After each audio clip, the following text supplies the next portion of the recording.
This is the Morning Breach with Scott Davis. We're only a little more than 2 days into the month of September, and cyber criminals are already marking some pretty big victories, including Norway's parliament, the United States voter databases, and the Smithsonian. On Tuesday, Norway's parliament announced that it suffered a cyber attack, and the email accounts of several elected members and employees were hacked. A Labour Party spokesman confirmed that several of their members and staff were affected by the cyber attack. United States voter databases are beginning to appear on the dark web. Michigan, Arkansas, Connecticut, Florida, and North Carolina are appearing both able to be purchased and in free formats. U.S. voter databases are typically easy to obtain and are free or very low cost. But the data contains a lot of personal information, including names, dates of birth, gender, physical addresses, email addresses, and election-specific data such as your polling station and which elections a person has previously voted in. The fact that these lists are appearing in the dark web indicate that they could be used by cyber criminals to mount more convincing phishing campaigns as we prepare for November's elections. The Smithsonian announced that their donor data was exposed in the cyber attack of blackballed software. The Smithsonian stated that the attack gave an intruder access to the names, addresses, phone numbers, summaries of the donations, and for some, even their dates of birth. Another interesting story is the recent attempted attack on Tesla. Here, the FBI has arrested a 27-year-old out of Los Angeles, which is being accused of bribing an employee to install a ransomware package within the company's software. Thankfully for Tesla, that employee reported the information to colleagues and to the FBI. What makes this story interesting here, you can see the depth that some cyber criminals may go to gain access to your network infrastructure or your data. Now, the reality of this occurring at a small or medium-sized business is slim, but as organizations train their end users how to identify phishing emails better, ransomware attacks are going to decrease. So these ransomware gangs are going to begin to get creative in how to ensure they get their next payout. And it may include bribes to your staff members. So let's switch gears, and I want to talk about the lifespan of TLS certificates.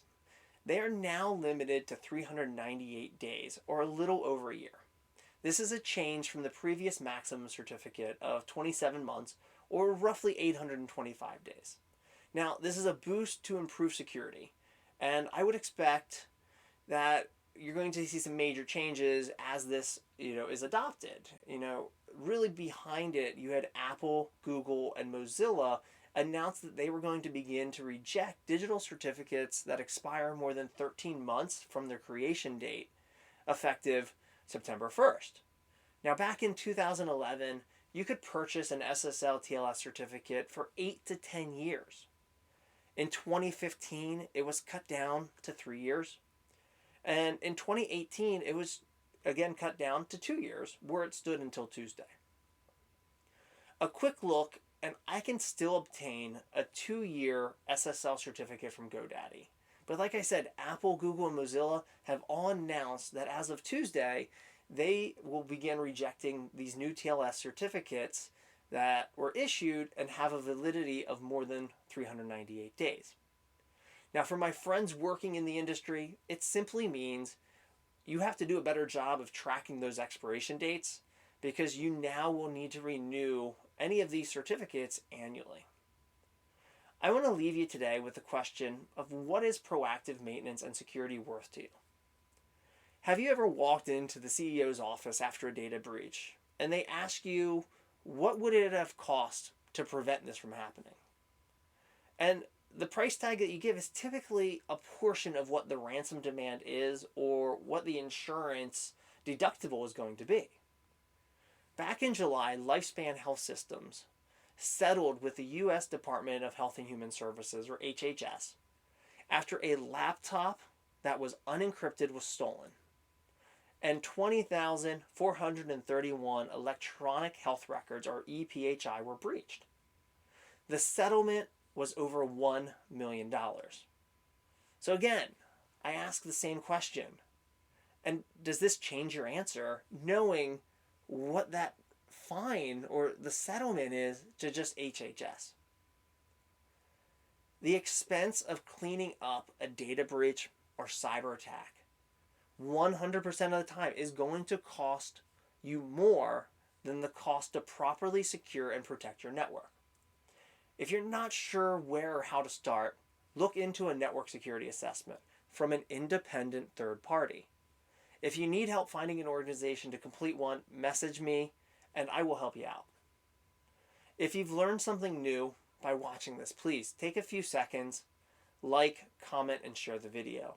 If you want to see more episodes of The Morning Breach or find useful resources in helping you secure your organization, please visit themorningbreach.com. As always, thank you for watching.